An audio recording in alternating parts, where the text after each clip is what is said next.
ദൈവത്തിന് മഹത്വം ഉണ്ടാകട്ടെ. ദൈവത്തിൻ്റെ വചനങ്ങൾ ഇപ്പോൾ എന്നിൽ കൂടി കേട്ടുകൊണ്ടിരിക്കുന്ന എൻ്റെ എല്ലാ സഹോദരങ്ങളെയും എൻ്റെ ദൈവം നിങ്ങളെ ധാരാളമായി അനുഗ്രഹിക്കട്ടെ, സഹായിക്കട്ടെ എന്ന് പ്രാർത്ഥിക്കുക. ഞാൻ നിങ്ങൾക്കായി ഷെയർ ചെയ്യുന്ന ഓരോ ദൈവത്തിൻ്റെ വചനങ്ങളും അത് കേൾക്കുന്ന നിങ്ങളുടെ ജീവിതത്തിൽ വളരെ അനുഗ്രഹമായി തീരട്ടെ എന്ന് ഞാൻ ആഗ്രഹിക്കുകയും പ്രാർത്ഥിക്കുകയും ചെയ്യുകയാണ്. ഇന്ന് ചുരുക്കത്തിൽ നിങ്ങളോട് പറയാൻ ആഗ്രഹിക്കുന്ന ഒരു വേദഭാഗം 64-ാം സങ്കീർത്തനം. 64-ാം സങ്കീർത്തനം സംഗീത പ്രമാണിക്ക് ദാവീദിൻ്റെ ഒരു സങ്കീർത്തനം എന്നാണ് അവിടെ പറഞ്ഞിരിക്കുന്നത്. അതിൻ്റെ 1-ാമത്തെ വാക്യത്തിൽ അവിടെ വായിക്കുന്നു, ദൈവമേ എൻ്റെ സങ്കടത്തിൽ ഞാൻ കഴിക്കുന്ന അപേക്ഷ കേൾക്കണമേ. അവിടെ ദാവീദ് ദൈവത്തോട് പ്രാർത്ഥിക്കുകയാണ്.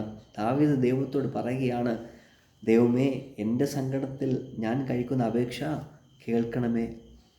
ദാവീദ് മാത്രമല്ല, എന്നെ കേൾക്കുന്ന സഹോദരങ്ങളെ, നിങ്ങൾ ഓരോരുത്തരും ദൈവത്തോട് പ്രാർത്ഥിക്കുന്നൊരു വാക്കാണ്, ദൈവമേ എൻ്റെ സങ്കടങ്ങളെ അങ്ങ് കേൾക്കണമേ. എൻ്റെ ദുഃഖങ്ങളെ അങ്ങ് അറിയുന്നുവല്ലോ, എൻ്റെ സങ്കടത്തെ അങ്ങ് കേൾക്കണമേ, എൻ്റെ അപേക്ഷ കേൾക്കണമേ എന്ന് പലപ്പോഴും നാം ഓരോരുത്തരും ദൈവത്തോട് പ്രാർത്ഥിക്കുന്ന വാക്കാണ്. ദൈവത്തിന് മഹത്വം ഉണ്ടാകട്ടെ. നമ്മുടെ പ്രാർത്ഥനകളെ നിശ്ചയമായി ദൈവം കേൾക്കും എന്ന് ഞാൻ പൂർണ്ണമായി വിശ്വസിക്കുകയാണ്. പലപ്പോഴും നാം ഒരു വിഷയത്തിൽ പ്രാർത്ഥിക്കുമ്പോൾ ആ വിഷയത്തിന് മറുപടി പെട്ടെന്ന് ലഭിക്കണമെന്നില്ല. ആ വിഷയത്തിന് മറുപടി ലഭിക്കുന്നത് വരെ ദൈവത്തോട് പ്രാർത്ഥിക്കണം. പലപ്പോഴും നമുക്ക് പറ്റുന്ന അബദ്ധം എന്താ, നാം ഒരു വിഷയം 1, 2, 3 ദിവസം പ്രാർത്ഥിക്കും, അത് കഴിഞ്ഞാൽ ആ വിഷയത്തെക്കുറിച്ച് പ്രാർത്ഥിക്കുകയില്ല. ദൈവത്തിൻ്റെ വചനം പറയുകയാണ്, ഞാൻ യഹോവയ്ക്കായി കാത്തിരുന്നു, അവൻ എങ്കിലേക്ക് ചാഞ്ഞു, എൻ്റെ നിലവിളി കേട്ടു. നമ്മുടെ ജീവിതത്തിലെ ഒരു വിഷയം നാം ദൈവത്തോട് പ്രാർത്ഥിക്കുമ്പോൾ അത് കിട്ടുന്നത് വരെയും ദൈവത്തോട് കാത്തിരുന്ന് പ്രാർത്ഥിക്കണം. ഞാൻ യഹോവയ്ക്കായി കാത്തിരുന്നു, അവൻ എങ്കിലേക്ക് ചാഞ്ഞു, എൻ്റെ നിലവിളി കേട്ടു. അവിടെ ദാവീദ് പറയുകയാണ്, ദൈവമേ എൻ്റെ സങ്കടത്തിൽ ഞാൻ കഴിക്കുന്ന എൻ്റെ അപേക്ഷ കേൾക്കണമേ.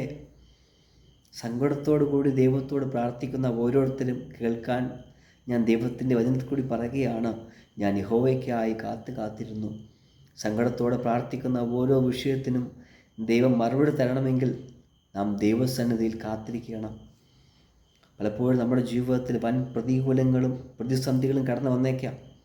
ദാവീദ് പറയുന്നുണ്ട്, യഹോവേ എൻ്റെ വൈരികൾ എത്ര പെരുകിയിരിക്കുന്നു, എന്നോട് എതിർക്കുന്നവർ അനേകനാകുന്നു. ദാവീദ് പറയുകയാണ്, ദൈവമേ എന്നോട് എതിർക്കുന്നവർ 1-2 പേരല്ല, അനേകനാകുന്നു.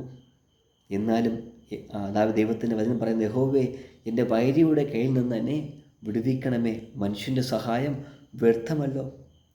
ഇപ്പോൾ നമുക്ക് ഒരാളെ സഹായിക്കാൻ ഉണ്ടെങ്കിൽ അയാൾക്കൊരു പരിധിയുണ്ട്, അത് കഴിഞ്ഞാൽ നമ്മെ സഹായിക്കുകയില്ല. പക്ഷെ ദൈവം അങ്ങനെയല്ല. ദൈവം നമ്മെ നമ്മുടെ സങ്കടത്തിലും നമ്മുടെ എല്ലാ കാര്യതകളും ദൈവം നമ്മെ സഹായിക്കുന്നുണ്ട്. ദൈവത്തിന് മഹത്വം ഉണ്ടാകട്ടെ. അവിടെ ദാവീദ് പറയുകയാണ്, ദൈവമേ എൻ്റെ സങ്കടത്തിൽ ഞാൻ കഴിക്കുന്ന അപേക്ഷ കേൾക്കണമേ.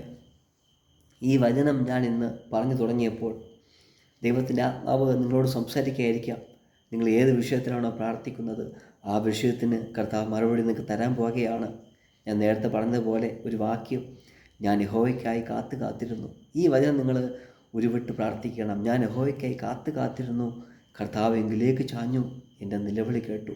നമ്മുടെ സങ്കടങ്ങളും നമ്മുടെ അപേക്ഷകളൊക്കെയും നാം ദൈവത്തോട് പറഞ്ഞിട്ട് നാം ദൈവസന്നിധിയിൽ കാത്തിരുന്നാൽ നമ്മുടെ പ്രാർത്ഥന കർത്താവ് കേൾക്കുക തന്നെ ചെയ്യും.